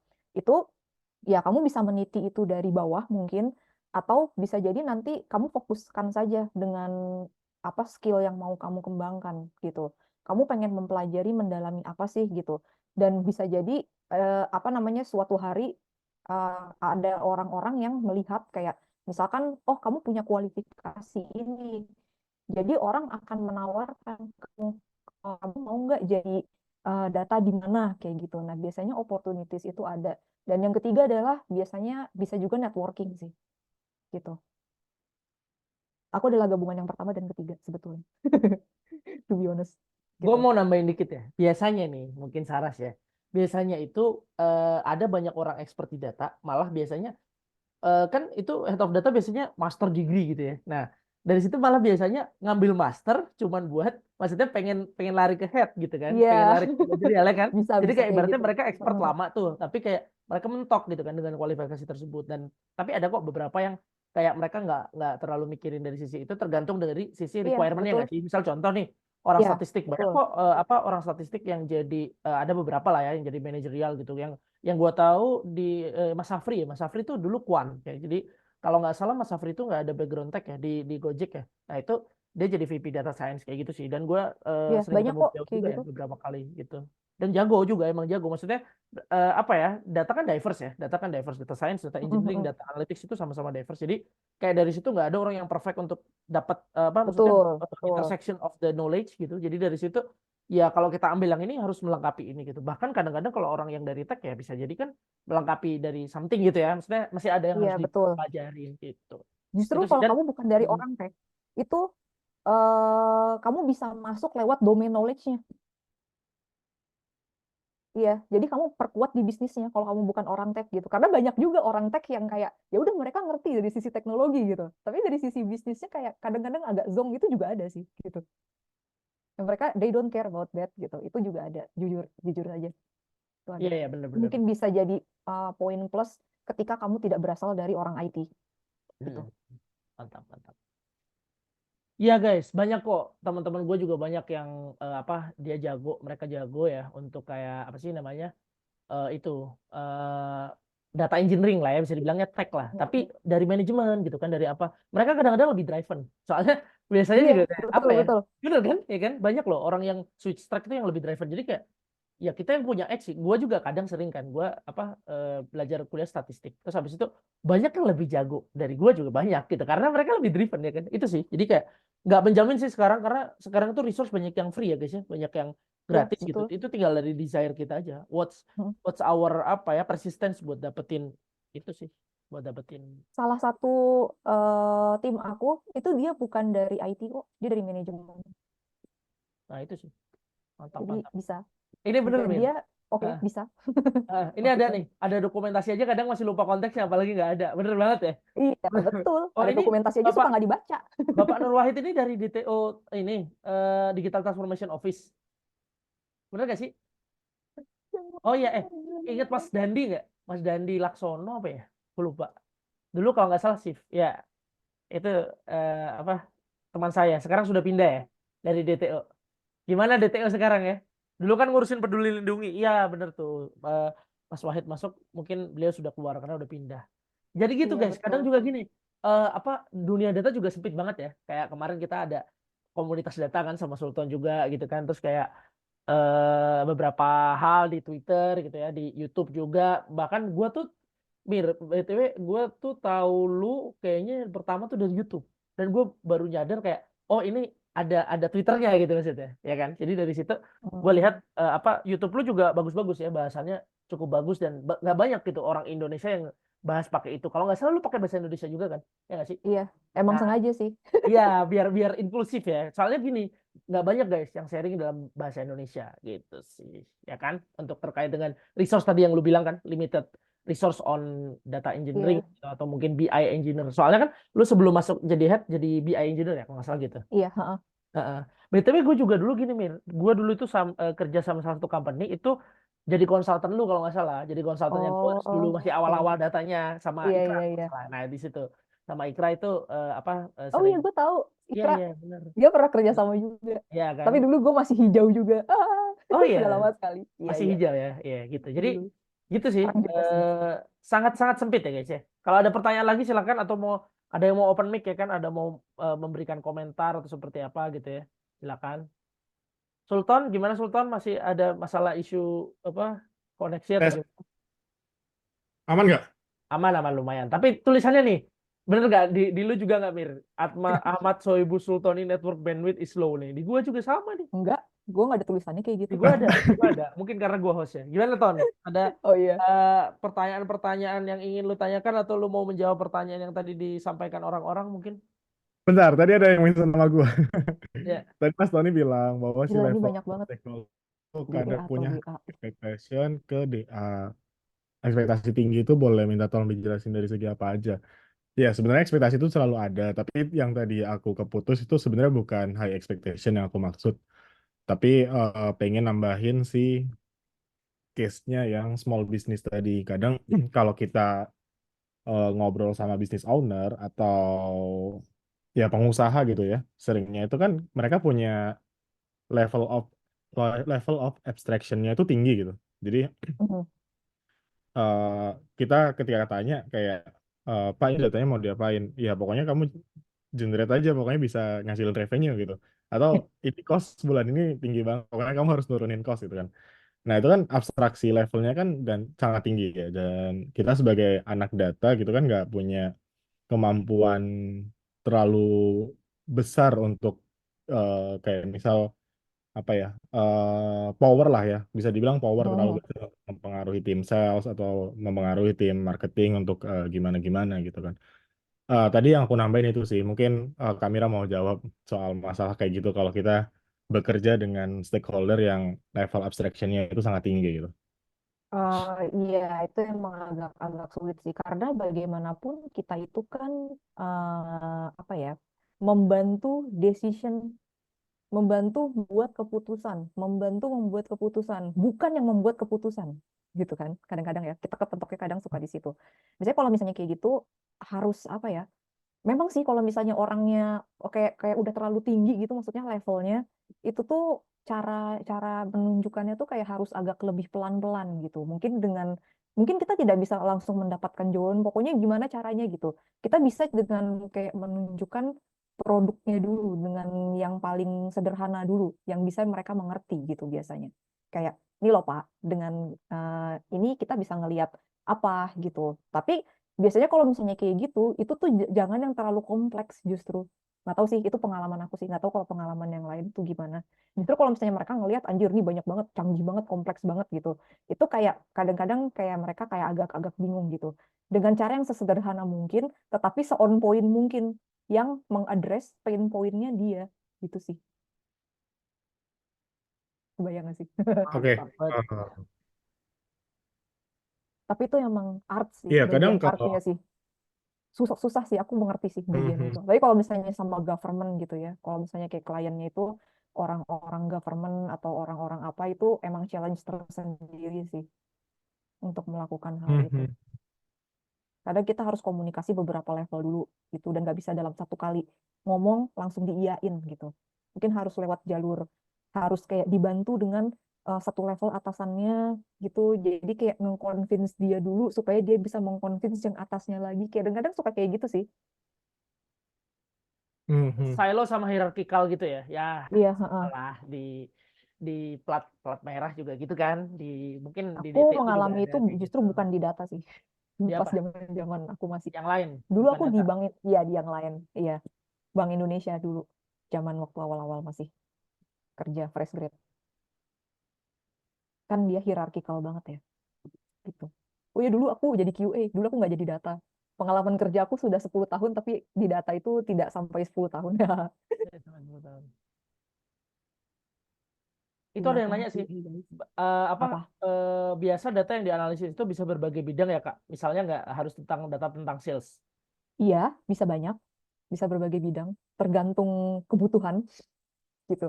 Bahkan Kalau kalau cash di flow, kalau di cash flow apa aja? Misal marketing, misal finance marketing, atau apa tuh? finance sih, finance, iya, marketing.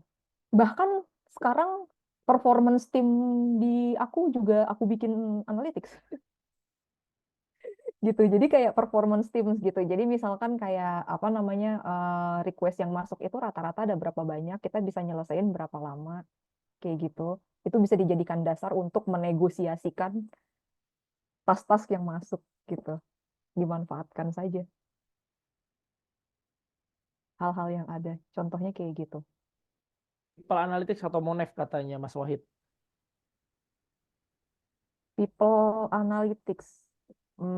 Hmm, Yang tadi, yang maksudnya terkait talent kali ya, terkait ini talent. maksudnya konteksnya yang mana ya? Konteks yang tadi nggak sih? Konteks yang analisa workload ya? Apa sih tadi? Working performance, gitu kan? Yang terakhir ya benar. Oh, itu ya buat evaluasi aja sih biasanya. Hmm. Kalau udah mau quarter-quarter gitu. Nah itu Oh, KPI-nya ada nggak KPI. gitu? KPI-nya apa? OKR Ada, kali ya? OKR atau KPI? ada. Dia dibikin setiap, pokoknya ada setiap quarter itu dia ada OKR-nya. Macam-macam. Ya, keakuratan itu salah satunya.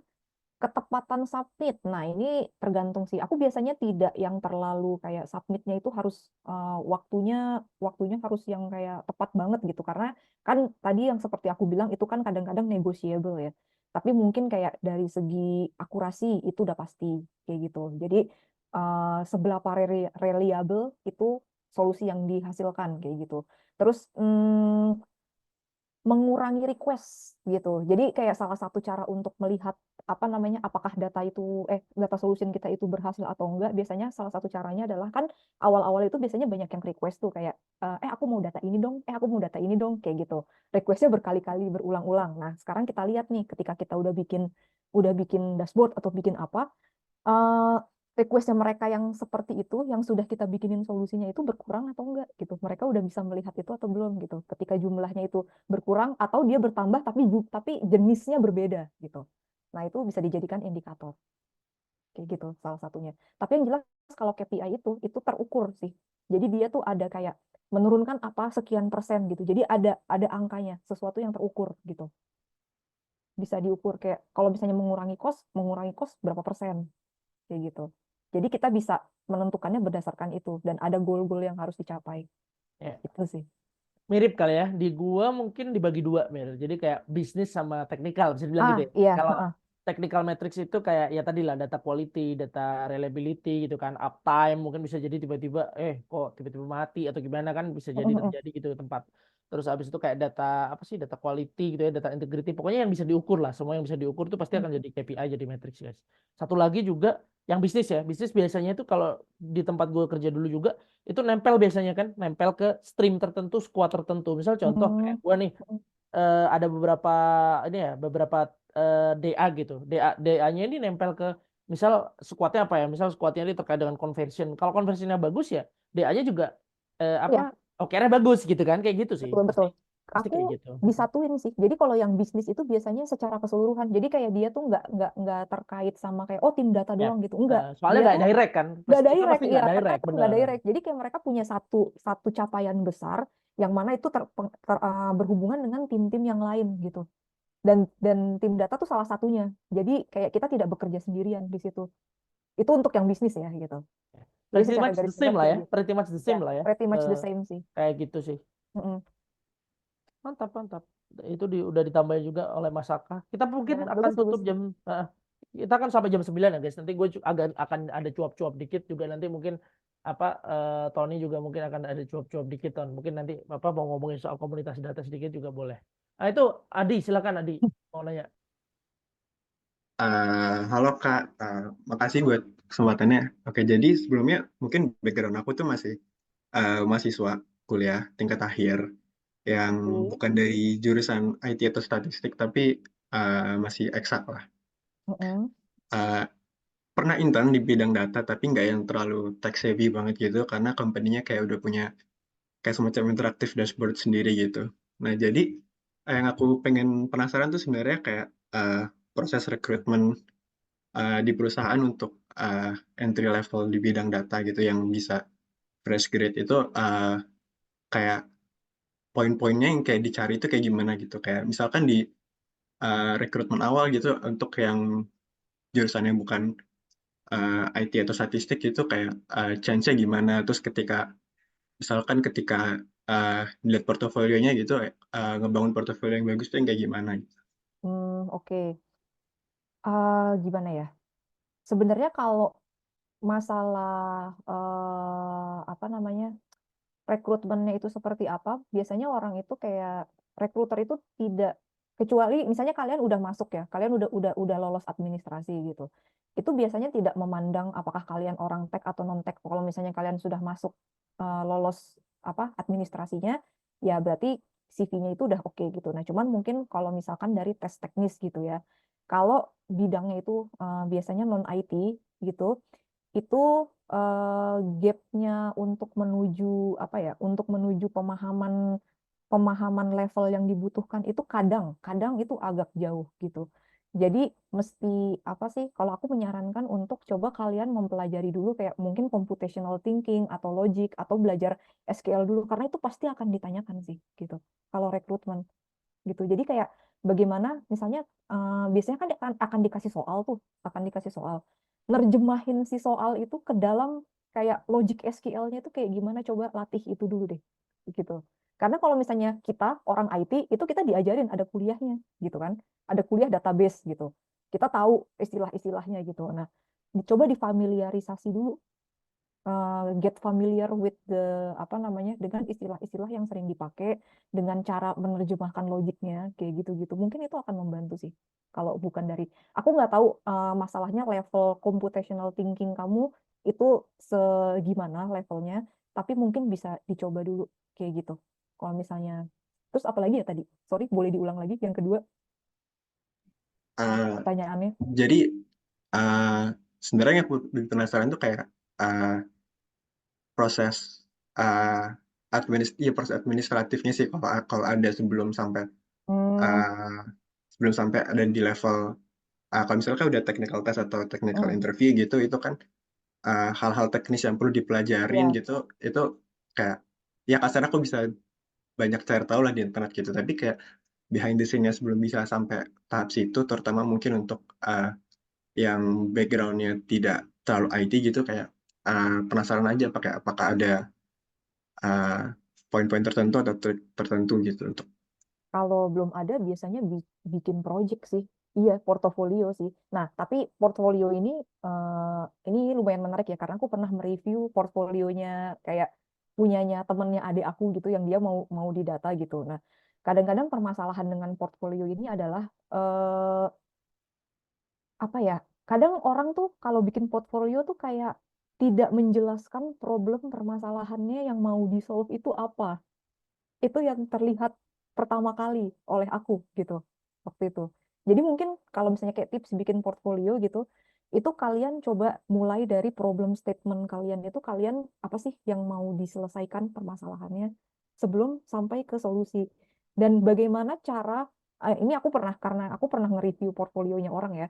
Jadi yang aku lihat dari portfolio itu adalah bagaimana kamu menstrukturkan apa yang ada di pikiran kamu ke dalam tulisan-tulisan itu. Jadi kayak kalau misalnya ada problem statement, terus habis itu kayak approach kamu dalam uh, mencari solusi itu seperti apa, itu kan ada strukturnya ya. Itu biasanya kalau aku itu melihat bagaimana cara seseorang berpikir itu dari bagaimana cara orang menuliskan, uh, menuangkan ide mereka ke dalam tulisan, kayak gitu. Dan itu Setuju gue. terlihat sih, itu Setuju, terlihat setuju. gitu. Semakin kamu bisa organize cara menuliskan portfolio itu semakin aku terconvince bahwa oh orang ini mengerti nih apa yang dia kerjain gitu. Karena cara berpikirnya runut gitu. Dan itu penting untuk berpikir dengan runut. Jujur Li, banyak loh yang ketika misalnya di interview dia pintar tetapi dia tidak bisa menjelaskan ide itu dengan runut gitu. Kenapa kamu mengambil solusi A instead of B gitu. Consideration kamu apa, kamu tuh sebenarnya mau menyelesaikan apa sih gitu. Nah, dalam membuat portfolio itu harus jelas gitu. Mantap. Ya, begitu. Ini tadi pertanyaannya Naufal belum ya? Ini terkait gini sih, terkait masalah T-shape ya. Maksudnya dia itu gini, jadi perusahaan dia tanpa disengaja di perusahaan startup, dia masuk ke startup ya, harus megang berapa core, mulai dari DE, di ERP internal, DA dan data governance. Saya sejujurnya fine dengan job desk-nya, tapi knowledge-nya malah wide instead of deep. Nah, menurut Kak Mira atau Mas Rahadian pandangannya seperti apa? Jika apa memang dan ketika memang sudah saatnya di salah satu bidang, apakah terlambat untuk catch up? Nah, itu Mir. Mungkin ntar gue juga bakal nambahin. Jadi ibaratnya dia Bentar. terlalu luas nih sekarang, kerjaannya terlalu luas. Hmm. Gitu. Nah, gimana caranya? Apa gue FOMO mau ngedip juga nih, mau apa? Mau lebih dalam gitu loh, lebih kayak T-shape ya, daripada kayak gue bosen jadi generalis terus lah, takut ketinggalan. Nah, menurut lu gimana Mir? Ada beberapa cara sih sebenarnya. Kalau misalnya kayak terlalu luas gitu, kita bisa bisa melakukan apa namanya, mendalami kayak apa namanya, kayak suatu bidang yang lebih dalam, kayak misalkan DE-nya atau DA-nya itu berakarnya itu dari job desk kita sehari-hari di kerjaan gitu. Jadi kayak kita mencari apa nih yang bisa kita optimize atau apa nih yang bisa kita improve dari kerjaan yang ada saat ini. Kan luas nih saat ini kerjaannya ada banyak gitu. Tapi ada nggak kayak problem yang sebenarnya kayak perlu kamu solve, tetapi problem yang perlu kamu solve itu membutuhkan kayak pembelajaran yang lebih dalam gitu. Nah, itu salah satunya. Kalau misalnya tidak bisa melakukan hal itu dilakukan di luar pekerjaan. Itu kalau dari aku sih. Aku nggak tahu kalau dari Rio atau dari Radian gimana. Kayak gitu. Kalau dari aku sih gini, setiap role itu punya porsinya masing-masing gitu. Kalau lu mau ngejar IC ya, individual contributor ya, lu Betul. jadi spesialis gitu. Kalau misal lu mau Betul, ngejar betul. jadi head of data, lu mau jadi data manager ya, senior data Itu manager, lead general data sih. engineer, lead data Iya, analytics gitu, lead data science ya general dong, pasti dong. betul, Gitu. Jadi betul. Heeh. tergantung kalau misal katakan memang itu line sama kamu nggak ada masalah. Tapi kalau misal Hmm, katakan itu nggak line, misal kamu pengennya jadi senior data scientist, principal data scientist hmm, ya nggak harus di situ dong. Berarti harus pada saat tertentu kamu harus belajar soal algoritma khusus DS-nya aja gitu sih. Atau hmm. mungkin tergantung kamu mau jadi apa. Itu tadi sih siapa namanya? Betul, betul. Aku setuju. Iya kan? Jadi Hmm, novel gitu. Jadi nggak perlu kita bandingin, kan sering ya orang tuh FOMO gitu kayak ngerasa wah gue ketinggalan sama yang lain iya, nih, LLM nih, yang lain nggak ini LLM, padahal lu dijatain iya, generate iya. juga Heeh. jago ya kan. Lu Iya. implementasi data governance, yang lain nggak ngerti data governance ya nggak ada masalah gitu. Nggak perlu Hmm, kalian harus harus ini gitu kan, harus harus FOMO itu sih gitu. Sama betul. Aku juga hmm, kayak misalnya menarik sih ini kayak kemarin juga contohnya kan kalau kerjaan aku memang general banget ya. Aku kayak overseeing everything gitu. Tapi ada kalanya aku pengen mempelajari sesuatu yang lebih dalam. Ya udah aku kerjain aja di luar pekerjaan gitu. Kayak kemarin aku belajar CI/CD kayak gitu. Ya udah, aku coba implement aja. Menarik sih. ya intinya Iya. Wallace tuh novel tuh. Polos Ya aja udah. gua ngelihat pelajar data kok pada banyak bisa tools, sementara gua ngeliatnya ketinggalan. Enggak. Coba Oh, enggak. kompetisinya di spek yang lain ya, Iya. di aspek yang lain. Kompetisinya Kalian tentang how general betul, you betul. are. Kamu penting menang. Ya gak Iya, sih? aku juga kalau misalnya ya, aku ditanya nih sama orang gitu tentang apa namanya, tentang streaming data. Aku nggak tahu banyak tentang Iya, itu, iya, kayak setuju. cara pakai Kafka, Hadoop gitu. Aku tahu, tapi aku belum pernah pakai. Oke, Praktek. mungkin aku pernah pakai PubSub gitu kan zaman dulu, but I'm not really good at that gitu. Jadi semua juga kayak nggak ada yang sempurna gitu.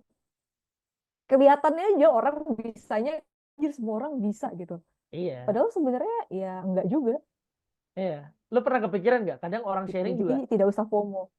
mereka sharing itu sharing yang mereka punya edge gitu, yang mereka jago ya kan. Nggak Yang mungkin mereka mereka tahu, iya. iya mau sharing yang Heeh. nggak jago kan. Itu sih, itu kali ya. Sama ini tadi Iya. mungkin pertanyaan terakhir kali ya guys, untuk menutup ini semua. Nanti gue juga akan ada pesan-pesan sponsor sedikit, terus juga nanti bakal Tony bakal juga ngobrol soal mungkin sedikit soal komunitas juga ya. Misal kalian belum di pelajar data, silakan kalau mau ikut ya. Ini mungkin satu terakhir itu jadi gini.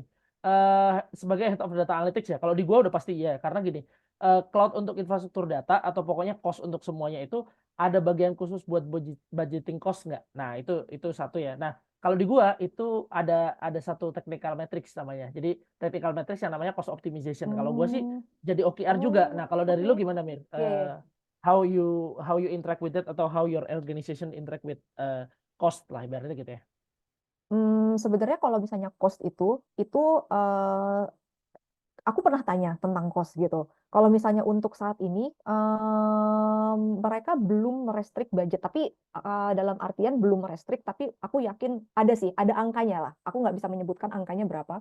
Ada angkanya segitu. Jadi kayak aku pernah mempertanyakan hal itu.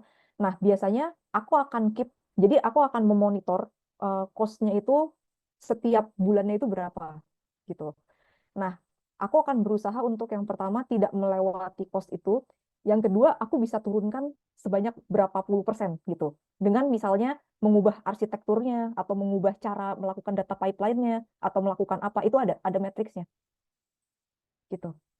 Hampir sama sih sebenarnya. Jadi semakin baik. Jadi Mantap. apabila kita bisa mengurangi cost tapi tanpa compromising quality dan tanpa compromising solusi yang bisa kita tawarkan, ya itu oke lah gitu. Mantap. Ya, tapi ada angkanya gitu. Mungkin aku nggak bisa sebutkan berapa, cuman ya itu ada ininya sih. Ada tolak ukurnya. Menjadi salah satu matriks gitu. Oke. Ini link itu gue share boleh kali ya, Tan ya? Ya, boleh, silakan. Link pelajar data mana sih? Nah, teman-teman yang belum masuk ya. Di sana juga lagi ada ini ya, giveaway. Kok giveaway, Ton? Lagi ada kompetisi sampai kapan, Lagi Ton? ada kompetisi Lagi ada ya? kompetisi sampai kapan tuh? Lagi ada kompetisi sampai hari Minggu, jadi masih ada Ya. waktu. Data ini Mart. Iya, benar. Kak mau nanya on mic sebelum tutup. Boleh, silakan. Ya, takutnya ada yang kelewat. Oke, yang pertama apa ya tadi? Nggak usah banyak-banyak, satu aja. Nggak, sebenarnya 3 poin sih. Yang pertama itu kalau misalnya nerima seribetnya kalau misalnya kayak kita baru interview atau sebuah misal entah kita apply ke DA atau DS atau DE, itu kita sebenarnya waktu sesi interview itu perlu nggak sih nanya ekspektasinya ke HR itu apa? Atau disarankan pas salary offering? Perlu dong. Kalau aku sih perlu. Dan aku selalu menanyakan hal itu. Ketika aku masuk, itu aku akan mengerjakan apa gitu. Yang di expect oleh recruiter itu apa? Aku harus bisa apa gitu. Aku biasanya nanya sih. Kalau aku ya, nggak tahu sih kalau yang lain. Karena aku agak frontal. Kalaupun dalam proses interview ya. Iya, Oke. karena itu menyamakan ekspektasi. Kalau misalnya enggak, gimana kita tahu kayak kita sudah memenuhi ekspektasi itu atau belum? Gitu sih. Oke, itu kali ya, Mas Hendri ya. Jadi menurut gue ya, mungkin gue nambahin sedikit sekaligus menutup ya. Ada 2 layer sih. Pertama itu adalah ekspektasi terkait dengan job desk kan. Nah, pada saat tuh udah masuk offering ya pasti ekspektasi terkait performance lu barnya seberapa gitu dong, pasti dong. Kayak maksudnya, oh ya lu dikasih package segini, lu akan kayak maksudnya akan berputar dengan role ini berapa lama ya kan, mungkin ada promotion atau seperti apa ya kan, ada kenaikan gaji pada saat apa, terus performance lu harus seperti apa, OKR lu harus misal katakan in order lu mau lolos probation itu harus melakukan apa gitu kali ya, Mir ya. Jadi ada 2 layer Iya, ya. Cuma betul. pastinya ekspektasi yang akan lu kerjakan day to day pasti di awal harus dikasih Iya, tahu dong. iya dong. Akan Kalau enggak, memilih katak dalam tempurung kan gitu. curiga dong kalau misalnya dia nggak Kucing bisa dalam jelasin. karung kan. Bener. Kira-kira ngerjain tiba-tiba job desk-nya DA taunya ngerjain jadi software engineer kan. Jadi, Malah gitu justru kan. curiga loh kalau misalnya nggak bisa menjawab itu. Karena itu harus bisa terjawab. Yap. Oke. Gitu. Itu aja kali ya, Mas Henry. Saya mungkin dari Twitter boleh nggak? Apa? Sisanya dari Twitter berarti ya. Ya, boleh nanti dari Twitter. Walaupun saya tidak selalu membahas Sip. data, tapi Nanti ini ya, tadi udah di-share juga sama Tony ya. Jadi itu mungkin untuk hari ini apa sih? Tadi gua udah nge-share linknya kan? Discord ya? Oh, udah nge-share linknya juga. Yang teman-teman yang belum masuk pelajar data silakan. Dan gua mungkin pesan sponsor dikit ya, teman-teman ya. Jadi mana nih di sini ya. Jadi gua dulu pernah bikin satu bootcamp gitu ya, satu bootcamp yang dimana dia fokus ke practical bootcamp gitu. Dia itu works gitu ya. Gua nggak tahu kenapa works gitu. Jadi pas works gua kayak penasaran aja gitu, gimana sih caranya nge-ace punya conversion rate yang gede gitu ya terkait bootcamp. Dan gua akhirnya decide untuk bikin bootcampnya itu lebih ke arah DE sama AE ya. Jadi data analis mungkin data scientist mungkin kayak agak susah ya, karena sekarang kita lihat dari demand-nya juga gitu kan. Jadi dari situ ada data engineer dan analytics engineer, lo bisa lihat di partner.tech. Dan di situ so far yang jalan sekarang ada teman-teman juga yang udah enroll ke data engineer yang batch pertama ya, itu lagi pada nonton juga beberapa. Dan juga mungkin ada beberapa teman-teman yang mungkin mau gitu ya, pengen jadi data engineer gitu kan. Nanti kedepannya bisa register aja gitu ya di partnertech/program/data engineer. Itu silakan cek-cek di sana. Masih masih on building juga ya. Dan di situ what's next ya guys. Jadi di sini tuh nanti bakal ada LMS ya, pastinya ada LMS. Terus kayak kalian bisa masuk free gitu ya. Jadi kita mendemokratisasi konten gitu ya. Jadi kontennya semuanya kita kasih ya. Kita kasih live recording di YouTube, kita kasih juga beberapa video-video yang mungkin bakal akan kita record gitu ya, terkait dengan kayak mungkin workshop terkait dengan bagaimana pakai tools segala macam. Karena biasanya di data engineer itu masalahnya tools ya. Kayak misal contoh, kalian mau coba Airflow gitu kan, kayak aduh gimana nih gitu kan, gue bener-bener belum punya experience, zero banget dari data gitu kan, belum pernah intern, belum pernah ikut bootcamp ya. Dari situ kita akan bisa sediain nanti akan ada kelas workshop gratis gitu ya, terkait dengan si terkait si Airflow gitu kan. Satu sama ada community engagement juga ya, sama komunitas pelajar data, sama mungkin data engineering Indonesia nanti terkait dengan mungkin formatnya sih lebih ke arah ini ya, formatnya lebih ke arah kayak formatnya itu lebih ke arah kompetisi ya. Gua nggak tahu kompetisi, gua nggak tahu apa, nanti mungkin yang jelas engagement dari teman-teman gitu ya. Dan dari situ ada juga community sharing session ya guys. Jadi misal teman-teman nih ngerasa jago di bidang Airflow gitu ya, ngerasa jago di tools Airflow, ngerasa jago di data engineering, ngerasa jago di data science, just let me know gitu ya, via DM, via email juga boleh, via LinkedIn juga boleh ya. Bisa ngomong ke Tony sebagai leader komunitas pelajar data, atau misal gue sebagai afiliasi gue di sini Partnertech gitu kan. Nah di situ kalian ini aja ngomong aja, nanti kita akan bikinin webinar gitu ya. Jadi Zoom atau YouTube nanti kan tadi gue juga lihat ya bahwa Zoom ada limitasi gitu kan. Masa dari situ harus nge-scale lagi ke 300 kan. Mungkin nanti kedepannya akan lewat YouTube ya, mungkin kayak gitu. Jadi dari situ siapapun bisa sharing gitu ya. Jadi siapapun kalau punya inner passion gitu sebagai speaker, sebagai teacher, silakan gitu ya. Gue memfasilitasi, teman-teman di sini memfasilitasi. Jadi dari situ kita akan bikinkan session. Tentunya kita akan dampingi gitu ya. Jadi nanti kita sekalian untuk undang teman-teman yang lain, yang satunya mungkin misal kita bahas tentang Spark, kita bahas tentang Kafka gitu ya. Nanti dari situ kita akan di-guide oleh expert. Mungkin dari situ ada 3 years of experience dari data engineer atau siapa yang mungkin bisa nge-backup juga gitu ya. Pastinya gitu. Dan kita akan juga engage sama komunitas gitu. Terus free data engineering and analytics engineering playground ya. Jadi nanti kita akan selenggarakan workshop gratis gitu ya, terkait Airflow, terkait beberapa tools data engineering yang kalian juga ribet kalau misal katakan kalian harus install sendiri, kalian harus setup sendiri gitu kan, pasti cost kan. Dari situ nanti kita akan bikin workshop gratis untuk kalian bisa play around di situ. Tinggal pantengin aja ya partner.tech gitu ya, jadi partner kalian gitu pengennya untuk kalian bisa diantarkan gitu ya, bisa jadi industri ready data talent, khususnya untuk yang terkait dengan engineering ya, maksudnya data engineering, analytics engineering gitu. Lalu nanti mungkin akan pindah di YouTube, kita lihat ya bakal beda ke sana apa enggak. Dan recording pasti kita akan upload di YouTube, dan silakan teman-teman nanti akan bisa tanya-tanya ya. Mungkin dari gue itu Ton. Kalau dari lu mungkin nambahin soal kompetisi Ton. Lu nge-lag gak? Silakan dijelaskan. Atau Mas Eka ada Mas Eka nggak? Silakan Mas Eka, Pak Sultan, silakan. Nge-lag nggak? Nggak. Dikasih sedikit aja Ton. Konteks terkait kompetisinya, hadiahnya berapa, terus datanya pakai apa gitu kali ya. Silakan. Oke.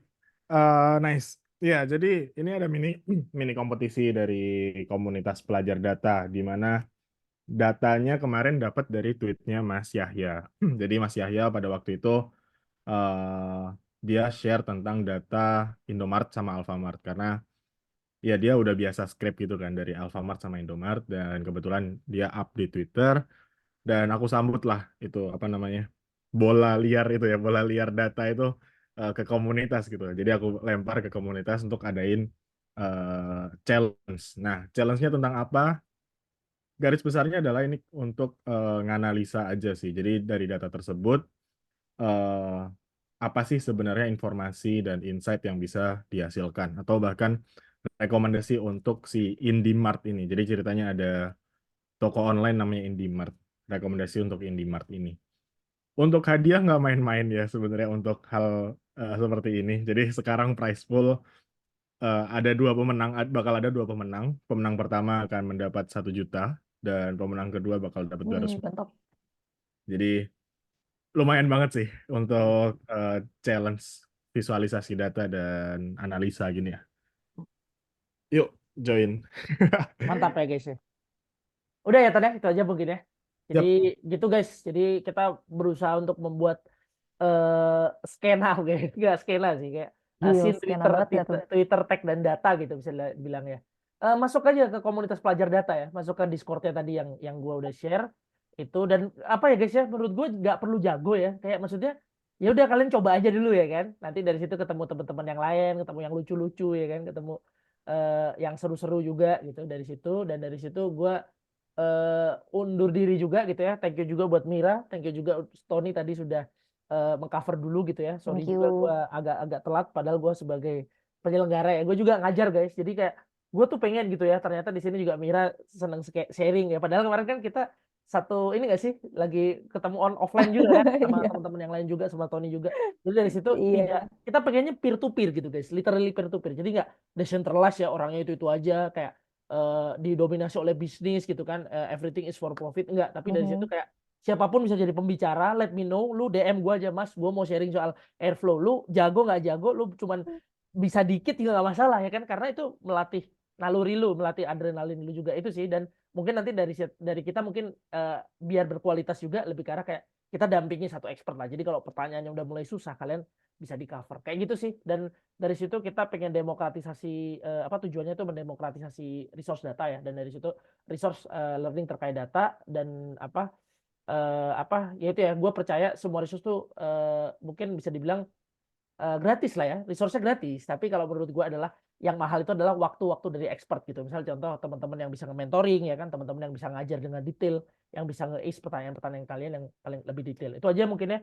Jadi kalau mau join komunitas, kalian bisa join data engineering, kalian bisa join data engineering Indonesia, kalian bisa join komunitas pelajar Indonesia, tergantung ini kalian ya, aspirasi kalian. Terus juga kalian bisa follow Twitter yang kita yang ada di sini. Kalau misalnya katakan kalian merasa bermanfaat, kalau nggak bermanfaat ya udah gitu ya. Mungkin ada juga yang awalnya mau datang, mungkin Mas Mikael ya, gue nggak tahu datang apa enggak, tapi di situ juga boleh silakan follow juga ya, karena Doi juga sering update terkait dengan hal-hal yang bermanfaat terkait data, Devfish, komunitas data dan segala macam. Dan tungguin ya, ini diupload di YouTube. Gue pasti upload di YouTube gitu ya. Mungkin 1 hari lagi udah up. Itu aja mungkin dari gue guys. Thank you juga buat Tony, sekali lagi buat Mira yang udah menjadi speaker kita kali ini. Gue juga bakal kita tunggu gitu ya event kita. Kalau bisa setiap minggu guys. Gue pengennya setiap minggu, dan siapapun yang mau ngisi DM me, oke? Nggak usah ragu, nggak usah bimbang, nggak usah malu. DM me, oke? Mantap. Jos banget, thank you, dan semoga kalian bisa sukses di bidang kalian masing-masing, khususnya bidang data ya dan tech. Makasih. Wassalamualaikum warahmatullahi wabarakatuh. Salam olahraga. Salam olahraga. Thank you guys. Thank you guys. Dadah.